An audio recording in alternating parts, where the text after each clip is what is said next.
Hello दोस्तों, नमस्ते। स्वागत है एक बार फिर से आप सभी का आपके अपने YouTube channel Mahesh Sharma maths classes में। दोस्तों, जैसा कि आप सबको विदित है कि हमने एक नई सीरीज शुरू की है जिसके अंतर्गत हम जो स्कूल व्याख्याता का प्रथम प्रश्न पत्र है उसके अंदर शैक्षिक प्रबंधन की जो यूनिट जुड़ी हुई है जिसके कम से कम 15 क्वेश्चन आते हैं, यानी 30 अंक का ये योगदान रखता है।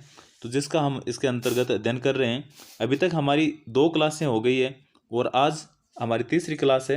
इसके अंदर हम पढ़ेंगे शैक्षिक निरीक्षण एवं पर्यवेक्षण, यानी एजुकेशनल इंस्पेक्शन और सुपरविजन के बारे में हम बात करेंगे। तो चलो शुरू करते हैं बिना देरी के। हम सबसे पहले निरीक्षण के बारे में पढ़ेंगे और उसके बाद में पर्यवेक्षण के, क्योंकि पहले ये निरीक्षण चलता था और वर्तमान में पर्यवेक्षण पे ज़्यादा जोर दिया जा रहा है। तो शुरू करते हैं हम इसको कि निरीक्षण यानी इंस्पेक्शन।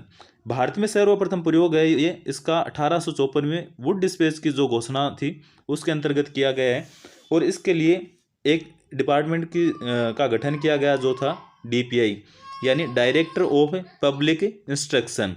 इसके सहयोग के लिए इंस्पेक्टरों को चयन किया गया और इस इंस्पेक्टर था, इसका क्या काम था कि नियमों को लागू करना और त्रुटि निकालना।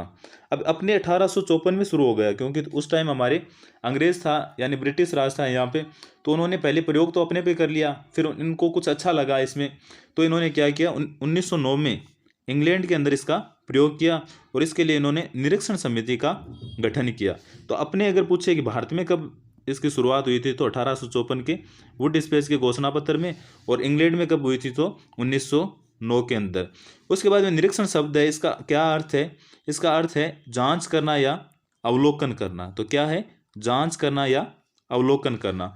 उसके बाद में हमारे जो सिलेबस के अंदर दे रखा है शैक्षिक निरीक्षण, उसकी बात करते हैं। तो शैक्षिक निरीक्षण का अर्थ है कि शिक्षा के क्षेत्र में कार्यों की जांच करना ही क्या कहलाता है? शैक्षिक निरीक्षण। उसके बाद में हम व्यवस्ट्र जो शब्दकोश है उसके अंदर निरीक्षण की इसकी क्या परिभाषा दे रखी है, उसके अंदर बता रखा है कि निरीक्षण का अर्थ है वो विद्यालय के कार्यों का निरीक्षण कर या जांच करना कहा जा सकता है। ऐसे यूनेस्को ने बोला है कि शिक्षा निरीक्षण का उद्देश्य है वो शिक्षण में उन्नति करना है। निरीक्षण ही एक आधार है जिस पर शिक्षण में उन्नति के सभी कार्यक्रम बनाए जाने चाहिए। उसके बाद हम देखते हैं कि जो शैक्षिक निरीक्षण है उसकी क्या क्या विशेषताएं होती है। तो विशेषताओं के अंतर्गत इसकी एक तो होती है कि जांच करना, यानी जो कार्य हो रहे हैं उनके जांच करना, अवलोकन करना कि वो कार्य कैसे हो रहे हैं। उसके बाद में उनमें सबसे बड़ी इसकी विशेषता है, या ये हम कमी भी मान सकते हैं इसकी, कि त्रुटि या कमियां निकालना एक इसकी विशेषता है। उसके बाद में ये औपचारिक होता है कि पहले बताया हुआ होता है कि उस दिन निरीक्षण होगा। ये अवास्तविक होता है, यानी वास्तविक चीज़ों का नहीं होता, बस ऑफिस में बैठे या आए खाना पूर्ति कर दिए फाइलें बना ली, तो ये क्या होता है? अवास्तविक। ये समयबद्ध प्रक्रिया है, ये फिक्स होता है कि साल में 2 बार 3 बार ऐसे करना है ना, तो ये क्या है? समयबद्ध प्रक्रिया है। उसके बाद में इसका दृष्टिकोण है वो आलोचनात्मक होता है, यानी सिर्फ कमियां निकालनी होती है कि भाई इसमें ये कमी है, इसमें ये कमी है, और अपना जो अधिकारी का रोब होता है वो झाड़ना है। तो इसका दृष्टिकोण कैसा होता है? आलोचनात्मक। उसके बाद में ये एक क्या है? विशुद्ध मानवीय प्रक्रिया। तो ये एक बार क्वेश्चन पूछा भी हुआ है पहले कि ये कैसी प्रक्रिया है, तो कैसी है? ये विशुद्ध मानवीय प्रक्रिया है। क्या? शैक्षिक निरीक्षण। तो कैसी है? विशुद्ध मानवीय प्रक्रिया। उसके बाद हम देखें कि निरीक्षक का क्या क्या कार्य होते हैं। तो इसके 3 तरह के कार्य होते हैं। निरीक्षक होता है उसके 3 तरह के कार्य होते हैं। एक तो प्रशासनिक कार्य होता है, एक निरीक्षण कार्य होता है और एक संपर्क कार्य होते हैं। जैसे प्रशासनिक कार्य किससे संबंधित होते हैं? जैसे वेतन है, भत्ते है, अवकाश है, आदेश है, इन सब से संबंधित जो कार्य होते हैं ये क्या कहलाते हैं? प्रशासनिक कार्य। उसके बाद में जैसे निरीक्षण कार्य, जैसे शैक्षिक कार्यों का निरीक्षण किया जाता है, सह शैक्षिक कार्य होते हैं उनका किया जाता है, या भौतिक जो वातावरण है, भौतिक परिवेश है, उसका भी निरीक्षण किया जाता है। उसके बाद में जैसे संपर्क कार्य है, ये भी दो प्रकार के होते हैं। एक तो लंबवत होता है और एक क्षैतिज होता है। लंबवत तो क्या होता है? जो टॉप ऑर्डर होता है वो अपने जो अधीनस्थ अधिकारी होते हैं या अपने अधीनस्थ जो कर्मचारी होते हैं उनसे संपर्क करता है या उनका निरीक्षण करता है, ये तो कहलाता है लंबवत। और जो क्षैतिज है वो जो अपने समकक्ष होते हैं उनका निरीक्षण करते हैं, ये क्या कहलाता है? क्षैतिज संपर्क। उसके बाद में हम जो शैक्षिक निरीक्षण पढ़ रहे हैं इसके उद्देश्य देखते हैं कि क्या क्या उद्देश्य है आखिर इसके। तो उद्देश्य है, इसका पहला उद्देश्य है कि अच्छे शिक्षक तैयार करना, दूसरा मार्गदर्शन देना, तीसरा क्या है कि समस्याओं का समाधान करना, चौथा क्या है कि प्रेरणादायक या प्रेरणा देना, पांचवा है कि टीएलपी प्रभावी बनाना। क्या बनाना? टीएलपी को प्रभावी बनाना। और लास्ट है इसका उद्देश्य कि मूल्यांकन करना, यानी जो भी कार्य है उन सब का क्या करना? मूल्यांकन करना। उसके बाद में हम देखते हैं कि जो निरीक्षण प्रणाली है, इसकी जगह आज मैंने आपको शुरुआत में भी बताया था कि अभी चल रहा है पर्यवेक्षण, ज़्यादातर पर्यवेक्षण पर जोर दिया जा रहा है। तो क्यों दिया जा रहा है? क्योंकि इसके अंदर बहुत से दोष थे। तो वो दोष क्या क्या थे जिसकी वजह से हमने लास्ट में अंततः पर्यवेक्षण अपनाया? तो इसके दोष है, उनका अध्ययन करेंगे। तो 1919 में सैडलर आयोग है, उसने अपनी रिपोर्ट दी थी। इसने कहा था कि जो निरीक्षण है ये जल्दबाजी में किया जाता है और इसमें मैत्रीपूर्ण संबंधों का अभाव होता है। यानी जो अधिकारी आता है उसका कर्मचारियों में इतना भय होता है कि भाई आज तो निरीक्षण करने आ रहे हैं, तो सारे अलर्ट हो जाते हैं और मतलब अपने काम को है वो जैसा है उससे भी बहुत ज़्यादा बढ़ा चढ़ा के करने की कोशिश करते हैं, क्योंकि इसमें मैत्रीपूर्ण संबंधों का क्या होता है, अभाव होते हैं। और जो अधिकारी आते हैं वो जल्दबाजी में, जैसे एक पीओ क्षेत्र में उसमें जितनी भी स्कूल हैं उन सब का एक दिन में, 2 घंटे में, 3 घंटे में वो क्या करके निरीक्षण करके चले जाते हैं। उसके बाद में 1928 में जो साइमन कमीशन है उसने अपनी रिपोर्ट दी, तो उसने बताया कि स्कूलों की केवल कमियों का पता लगाना इसका कार्य है। यानी ये सिर्फ जाके क्या करता है, कमियां निकालता है भाई कि इस जगह ये कमी है, ये कमी है, ना कि उनको दूर करने के तरीके बताता है। ये सिर्फ क्या करता है, कमियां निकालता है। उसके बाद में माध्यमिक शिक्षा आयोग है, जिसे हम मुदालियर आयोग के नाम से भी जानते हैं, इसने तो इसकी सारी कमियां, सारे दोष है वो बता दिए। तो एक एक करके देखते हैं कि क्या क्या दोष या क्या क्या कमियां बताई थी मुदालियर आयोग ने। तो इसने ये बताया कि अधिनायक है, ये कैसा होता है, अधिनायक या निरंकुशता होती है इसके अंदर। यानी अधिकारी है वो आते हैं, रोब झाड़ते हैं, कर्मचारी है उनसे मित्रतापूर्ण का व्यवहार नहीं करते हैं। उसके बाद ये केवल दिखावा करना है, यानी वो आते हैं कि हाँ हम निरीक्षण करने आए, ये सिर्फ दिखावा करते हैं, उससे होने वाला कुछ भी नहीं है। उसके बाद में ये ध्वंसात्मक है यानी विनाशात्मक है। यानी इसके अंदर क्या होता है कि कहीं अगर कमी मिलती है तो वो अधिकारी उस पर एक्शन ले लेते हैं। वो जो कर्मचारी है उसको उसकी कमी का ये नहीं बताते कि भाई इसका कैसे उपचार किया जा सकता है, इस कमी को कैसे दूर की जा सकती है, डायरेक्ट क्या करते हैं, एक्शन ले लेते हैं। उसके बाद में निरीक्षकों की संख्या में भी कमी है कि जो निरीक्षण करने आते हैं वो बहुत कम संख्या में है। तो वो उनके नीचे जितना बड़ा वृहद क्षेत्र होता है उसके अंदर वो निरीक्षण नहीं कर पाते, तो इसलिए निरीक्षकों की संख्या में भी कमी है। उसके अलावा क्या है कि शिकायतों की जांच, यानी इनकी निरीक्षकों की संख्या में कमी होने के कारण ये क्या करते हैं, सब जगह नहीं जा पाते। तो जहाँ की शिकायत प्राप्त होती है, जिस जगह की या जिस स्कूल की या जिस कर्मचारी की शिकायत प्राप्त होती है, ये सिर्फ उस जगह जाते हैं और उनकी जांच करते हैं। इनका मुख्य कार्य होता है कि आंकड़ों को एकत्रित करना। यानी ये जाते हैं ऑफिस में, बैठते हैं, आंकड़े एकत्रित किए, अपनी फाइल बनाई और वापस चलते बने। तो इनका एक ये भी इनका दोष है कि आंकड़ों को एकत्रित करना ही इनका मुख्य उद्देश्य हो गया है। एक प्रशिक्षण का अभाव, यानी जो निरीक्षण करने आते हैं उनको प्रशिक्षण नहीं दिया होता। तो उनको बोलते तो बात ये है कि उनको पता ही नहीं होता कि हमें निरीक्षण किस चीज़ का करना है। तो वो जिस चीज़ का निरीक्षण करना होता है या जो ज़्यादा ज़रूरी होता है उसका तो करते नहीं, और जो साइड की बातें उनका निरीक्षण करके चले जाते हैं। तो इनका प्रशिक्षण का अभाव होता है। उसके अलावा विषयगत निरीक्षणों का अभाव, यानी जो अधिकारी आते हैं उनको विषयगत निरीक्षण का अभाव होता है, उनको पता ही नहीं होता है कि हमें किस चीज़ का निरीक्षण करना है। यानी जैसे एक अधिकारी आया, उसको एमडीएम का निरीक्षण करना है, अब उसको पता ही नहीं है कि एमडीएम योजना क्या है या इसका विस्तार से उसको डिटेल पता ही नहीं है। कैसे कि जैसे बोल दिया कि भाई 1 से 5 तक के बच्चे हैं उनको दूध कितना पिलाया जाता है, या 6 से 8 तक के बच्चे हैं उनको कितना दूध पिलाया जाता है, तो इसको खुद को ही नहीं पता है कि कितना देना चाहिए, तो ये क्या निरीक्षण करेगा। तो विषयगत निरीक्षणों का अभाव है। उसके बाद में आचार्य नरेंद्र देव है, उन्होंने कहा कि निरीक्षक को परंपरागत और यंत्रवत बताया। किसने? आचार्य नरेंद्र देव ने। तो क्वेश्चन ऐसे पूछ ले कि निरीक्षक को परंपरागत और यंत्रवत किसने बताया, तो किसने बताया था? आचार्य नरेंद्र देव ने। उसके बाद में हम देखते हैं कि एच.एस. लॉरेंस है, उन्होंने बताया कि निरीक्षण प्रणाली का वास्तविक चित्रण किसने किया, तो एच.एस. लॉरेंस ने। और निरीक्षण प्रणाली में सुधार का सुझाव दिए जाते हैं कि भाई इतनी कमियां हैं तो क्या सुधार किया जा सकता है इसके अंदर। तो दिए गए हैं कि निरीक्षण की जगह पर्यवेक्षण पर बल दिया गया है, जो वर्तमान में सबसे ज़्यादा पर्यवेक्षण ही चल रहा है। उसके अलावा कि विषयगत निरीक्षकों का अभाव है, तो उनकी नियुक्ति पर बल दिया गया है इसमें। आकस्मिक निरीक्षण द्वारा जांच, यानी कि सिर्फ ये नहीं होना चाहिए कि शिकायतें मिली है तो जांच कराओ, आकस्मिक निरीक्षण होना चाहिए। उसके अलावा कि अभिभावक व विद्यार्थियों से संपर्क करना सबसे ज़्यादा जरूरी है। क्या? कि अभिभावक से, कि जो निरीक्षण करने आते हैं वो गाँव में घूम के अभिभावकों से संपर्क करें कि भाई इस स्कूल में पढ़ाई कैसी हो रही है, व्यवस्था कैसी है, या जो बच्चे हैं उनसे पूछे कि आपके मूलभूत समस्याएं क्या क्या आ रही है या पढ़ाई में कोई दिक्कत है। तो ये सब विद्यार्थियों से संपर्क करना चाहिए। उसके अलावा कि दृष्टिकोण है वो वैज्ञानिक व रचनात्मक बनाना, ना कि जो इनका ध्वंसात्मक दृष्टिकोण होता है वैसा नहीं होना चाहिए। कैसा होना चाहिए? वैज्ञानिक व रचनात्मक। और वास्तविक रिपोर्ट तैयार करना चाहिए। ऐसा नहीं होना चाहिए कि सिर्फ आंकड़े प्रबंधन कर रहे हैं या आंकड़े इकट्ठे कर रहे हैं। वास्तविक रिपोर्ट तैयार करनी चाहिए, जो कमी है वो कमी बतानी चाहिए इनको, और उचित कार्यवाही भी होनी चाहिए। उसके बाद में हम निरीक्षण की व पर्यवेक्षण की विधियाँ उनको जानते हैं कि कौन कौन सी विधि है। तो 2 तरह की विधि होती है ये। कौन कौन सी होती है? एक तो आंतरिक होती है और दूसरी बाह्य होती है। आंतरिक यानी अपनी संस्था का स्वयं द्वारा, यानी संस्था प्रधान है वो स्वयं अगर निरीक्षण करता है, ये भी दो तरह का हो जाता है कि सूचित यानी संस्था प्रधान है वो फिक्स कर ले कि भी मुझे सप्ताह में 2 दिन में निरीक्षण करूंगा, तो एक तो ये हो गया। एक असूचित यानी जैसे संस्था प्रधान है, उसके जब मन में आया वो कोई भी क्लास में जाता है और जाके क्या कर लेता है, निरीक्षण कर लेता है। उसके अलावा बाह्य विधि है, जैसे CBO है, ACBO है, DO है, वो सब आते हैं। ये कौन से हो गई, बाह्य निरीक्षकों द्वारा, तो ये हो गई बाह्य विधि। उसके बाद में हम देखते हैं कि निरीक्षण और पर्यवेक्षण में अंतर देखेंगे। हम क्या देखेंगे, अंतर, क्योंकि इसके बाद में हम पर्यवेक्षण पढ़ेंगे और जो वर्तमान में ज़्यादा चल रहा है और क्वेश्चन भी ज़्यादातर किससे आते हैं, पर्यवेक्षण के अंदर। तो पहले हम इनका अंतर देखते हैं कि इसका निरीक्षण का संकुचित क्षेत्र है, तो पर्यवेक्षण का कैसा हो गया, विस्तृत या व्यापक क्षेत्र। निरीक्षण का काम क्या है, कमियां या त्रुटियां निकालना, तो पर्यवेक्षण का क्या काम है कि सुधार या विकास करना। निरीक्षण है इसका दृष्टिकोण है विनाशात्मक है, तो पर्यवेक्षण का रचनात्मक दृष्टिकोण है। निरीक्षण है ये बाह्य प्रक्रिया है, लेकिन पर्यवेक्षण है वो आंतरिक यानी संस्था प्रदान द्वारा, और बाह्य यानी CBO, ACBO, DO इन सब के द्वारा बाह्य है। उसके बाद में निरीक्षण है ये शैक्षिक व्यवहार का अभाव होता है, लेकिन पर्यवेक्षण है इसके अंदर शैक्षिक व्यवहार होता है, और कैसा होता है, मित्रतापूर्ण होता है। यानी वो कमियां, जो भी कमियां होती है वो ये नहीं बोलते ये कमियां हैं, वो इनका सुधारने का तरीका बताते हैं कि इन कमियों को कैसे दूर किया जा सकता है। एक निरीक्षण के अंदर अधिकारी बनकर जांच करने आते हैं, लेकिन इसके अंदर परामर्शदाता की तरह जांच करते हैं। निरीक्षण का उद्देश्य क्या होता है कि सिर्फ और सिर्फ रिपोर्ट तैयार करना, लेकिन पर्यवेक्षण का क्या होता है, निर्देशन देना, यानी इन कमियों को कैसे दूर किया जा सकता है, ये निर्देशन देना होता है इनका।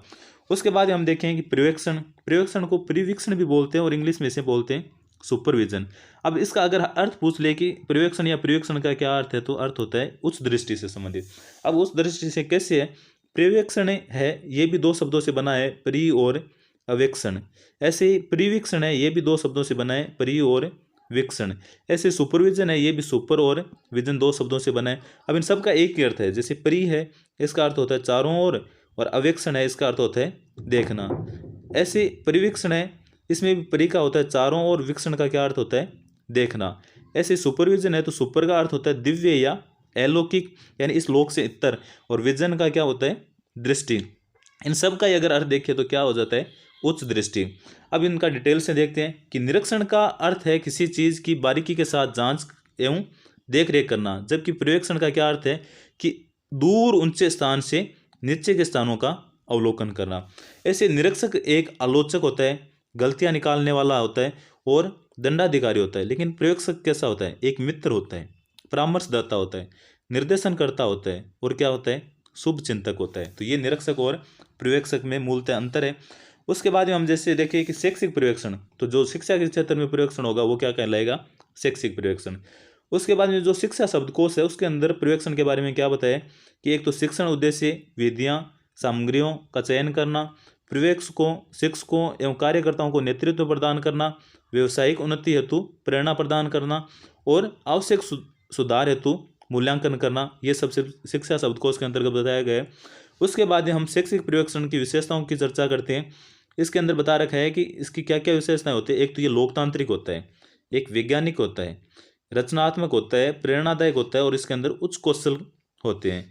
उसके बाद में तकनीकी ज्ञान आधारित होता है, समस्या समाधान में सहायक होता है, परामर्शदाता होता है, चयन में सहयोग करता है, ये सहायक होता है, और सहयोग की भावना इसमें निहित होती है। उसके बाद में जैसे हम देखें कि शैक्षिक पर्यवेक्षण की आवश्यकता क्या है या क्यों इसकी आवश्यकता है, तो एक तो शिक्षकों को निर्देशन, समन्वय व मार्गदर्शन के लिए इसकी आवश्यकता होती है। उसके अलावा TLP का विकास करने के लिए इसकी आवश्यकता होती है, तकनीकी सहायता हेतु होती है, सतत व्यावसायिक विकास के लिए भी इसकी आवश्यकता होती है, और कुशल नेतृत्व के लिए भी इसकी आवश्यकता होती है, और शिक्षण के उद्देश्य निर्धारित करने में, लोकतांत्रिक वातावरण स्थापित करने में होती है, नवीन ज्ञान व कौशल प्रदान करने के लिए भी शैक्षिक पर्यवेक्षण की आवश्यकता होती है कि जो कमियां होती हैं उनको दूर करके नवीन ज्ञान दिया जाए, कौशल प्रदान किया जाए। बार बार जैसे ट्रेनिंग होती है ना टीचरों की, तो ये कौशल तैयार करना, ये सब किसके अंतर्गत आ गए, पर्यवेक्षण के अंदर। उसके बाद में देखते हैं कि शैक्षिक पर्यवेक्षण का क्षेत्र कौन सा होता है, तो 2 तरह के क्षेत्र होते हैं इसके अंदर, एक तो निदानात्मक के रूप में होता है और एक मार्गदर्शन के रूप में। निदानात्मक के रूप में कैसे हो गया, जैसे कक्षा शिक्षण का, यानी कक्षा शिक्षण का पर्यवेक्षण किया, संस्था प्रधान है उसने पर्यवेक्षण किया और उसने फिर टीचर को बता दिया, ना कि उसकी कमियां निकालनी, उसको ये बता सकते हैं कि आप इस टॉपिक को इस तरह से बताते या ये प्रयोग और करते या इन मटेरियल का उपयोग करते तो ये और ज़्यादा अच्छा होता। ऐसे गृह कार्य का, जैसे गृह कार्य कोई टीचर ज़्यादा दे रहा है कोई कम दे रहा है तो उसको संतुलित गृह कार्य देने के लिए बोल सकते हैं। शिक्षक का के कार्य का, शिक्षक अपने जो कार्य करता है उनका भी पर्यवेक्षण निदानात्मक रूप में किया जा सकता है। मार्गदर्शन के रूप में देखें तो एक तो व्यवसायिक समस्या समाधान में, दूसरा शिक्षण के गुण दोष बताना, और तीसरा क्या होता है शिक्षोत्तर त्रुटि को दूर करना। ये होते हैं मार्गदर्शन के रूप में। उसके बाद में हम देखते हैं कि पर्यवेक्षण के गुण कौन से हैं, कि आखिर क्या गुण है कि हमने निरीक्षण को छोड़ा और पर्यवेक्षण को अपनाया। तो इसके 3 तरह के गुण होते हैं मुख्यतः। कौन कौन से? एक तो व्यक्तिगत गुण होते हैं, प्रशासकीय क्षमता होती है, और व्यवसायिक ज्ञान के बारे में बात करते हैं। जैसे कोई पर्यवेक्षक आ रहा है तो उसके अंदर व्यक्तिगत गुण यानी सहयोगी भाव होने चाहिए। ये नहीं कि वो आया अधिकारी की तरह रोब झाड़ने लग गया, क्योंकि ऐसे तो काम कौन करते थे? निरीक्षक। तो पर्यवेक्षक है वो सहयोगी भाव से आना चाहिए। तो व्यक्तिगत गुण उसका कैसा होना चाहिए? सहयोगी। उसके बाद में जैसे प्रशासकीय क्षमता, तो उसके नेतृत्व करता की प्रशासकीय क्षमता होनी चाहिए। ऐसा नहीं है उसको पता ही नहीं है कि मैं अपने अधीनस्थों से कैसे काम करूँ, कैसे ऑर्डर जारी करूँ, तो उसमें प्रशासकीय क्षमता भी अच्छी होनी चाहिए। उसके बाद में व्यवसायिक ज्ञान, यानी उसे विषय का ज्ञान होना चाहिए कि वो जिस चीज़ का पर्यवेक्षण करने आ रहा है तो उसे उस विषय का ज्ञान होगा, तभी तो वो उस चीज़ के बारे में वो परामर्श देगा कि भाई इस चीज़ में यहाँ कमी है तो इसको कैसे दूर कर सकते हैं। अगर खुद को ही ज्ञान नहीं है तो क्या उनको कमियों को दूर करने के तरीके बताएगा? तो उसको क्या होना चाहिए? विषय का भी ज्ञान होना चाहिए। 3 गुण उसके अंदर समाहित होने चाहिए। उसके बाद में हम शैक्षिक पर्यवेक्षण के प्रकार की बात करते हैं तो 2 प्रकार होते हैं इसके। एक तो भूमिका व दृष्टिकोण के आधार पर, और दूसरा व्यक्तियों की संख्या के आधार पर। अब जैसे भूमिका व दृष्टिकोण के आधार पर 5 तरह के होते हैं। कौन कौन से हैं? एक तो होता है निरीक्षणात्मक, एक नियंत्रणात्मक, एक लोकतांत्रिक, रचनात्मक और वैज्ञानिक पर्यवेक्षण।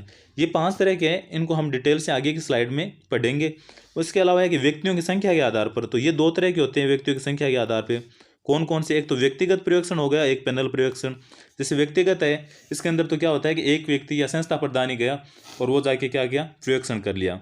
या जैसे सीबीओ आया उसने पर्यवेक्षण कर लिया। लेकिन पैनल है इसके अंदर जैसे संस्था के अंदर ही संस्था प्रधान है वो 2 या 4 टीचर को अपने साथ ले जाएगा, वो मिलके अगर पर्यवेक्षण करे, या जैसे सीबीओ आ रहे हैं तो सीबीओ आ गए, एसीबीओ आ गए, डीओ आ गए, वो एक टीम बना के आते हैं, पैनल बना के आते हैं, तो वो क्या कहलाता है?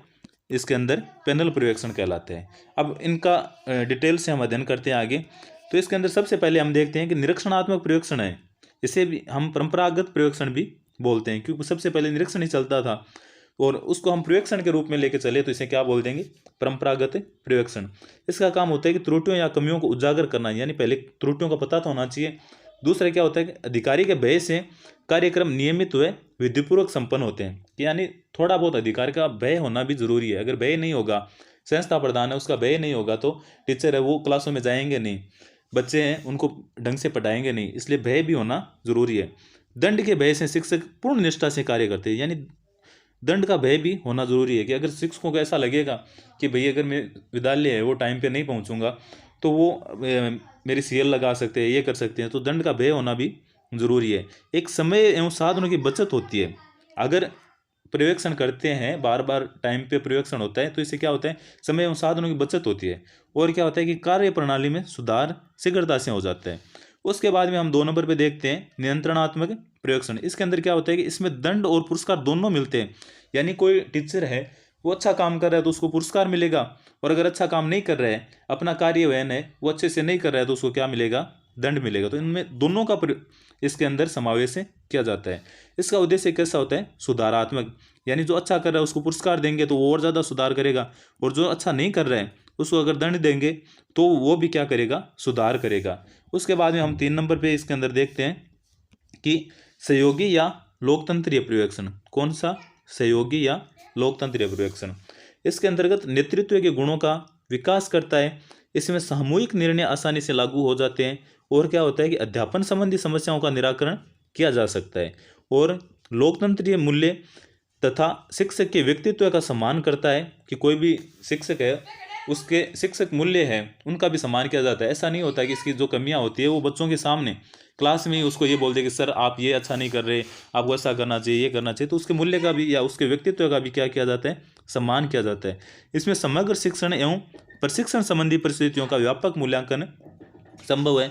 उसके बाद हम देखते हैं 4 नंबर पे वैज्ञानिक पर्यवेक्षण। ये क्या होता है? विज्ञान तो है ही क्या, क्रमबद्ध अध्ययन ही है, तो क्रमबद्धता, नियोजन, लचीलापन, वेद, व्यवस्थित, वस्तुनिष्ठता आदि गुण पाए जाते हैं इसके अंतर्गत। और सर्वमान्य शिक्षक शैक्षिक विकास के लिए आधार प्रस्तुत करता है। और ये सबसे इम्पोर्टेंट है कि ये किसी प्रकार के पूर्वाग्रह पर आधारित नहीं होता, यानी कोई जो पर्यवेक्षण करने आ रहा है वो पहले से ही ये जो सोच बना के नहीं आता कि वो टीचर है वो अच्छा पढ़ाता है या वो है उसमें ये कमी है। ये पूर्वाग्रह से बिल्कुल भी आधारित या पूर्वाग्रह से बिल्कुल आधारित नहीं होता।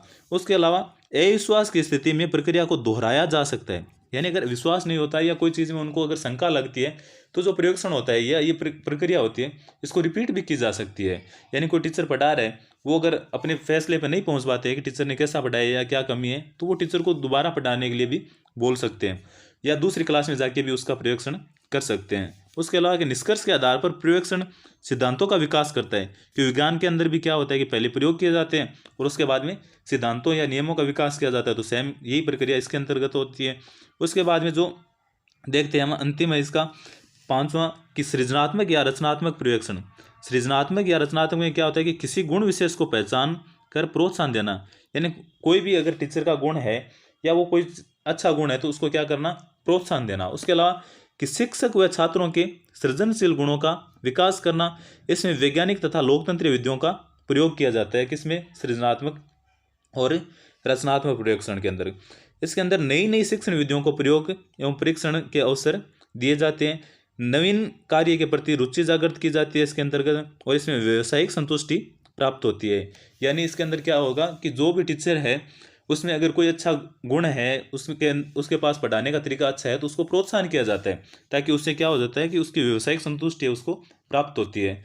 उसके बाद में हम 2 नंबर पे देखते हैं कि व्यक्तियों की संख्या के आधार पे, जैसे हमने देखा था कि व्यक्तिगत में एक ही व्यक्ति आएगा, जैसे संस्था प्रदान कर रहा हो चाहे सीबीओ कर रहा हो, लेकिन पैनल पर्यवेक्षण होता है, इसके अंदर क्या होते हैं, सारे विषय विशेषज्ञ भी होते हैं, एक से ज़्यादा होते हैं, जैसे 2 या 4 लोगों की क्या होती है, टीम होती है, तो विषय विशेषज्ञों द्वारा किया जाता है। इसका अर्थ क्या है कि लघु या विशिष्ट समूह, यानी 2 व्यक्तियों का समूह भी हो सकता है, 4 का भी हो सकता है, ज़्यादा के भी हो सकता है, तो ये लघु या विशिष्ट समूह भी हो सकते हैं। उसके बाद में हम देखें कि भारत में पर्यवेक्षण संबंधी क्या क्या समस्याएं हैं। भारत में अगर पर्यवेक्षण कर रहे हैं तो क्या क्या समस्याएं आती है कि पर्यवेक्षकों का अभाव है, यानी पर्यवेक्षकों की नियुक्ति करनी चाहिए। कार्यभार का भी अधिकता है, यानी एक पर्यवेक्षक है उसके पास में बहुत बड़ा ब्लॉक है तो वो सब जगह नहीं पहुंच पाता है, और पर्यवेक्षण का कार्य शीघ्र होता है।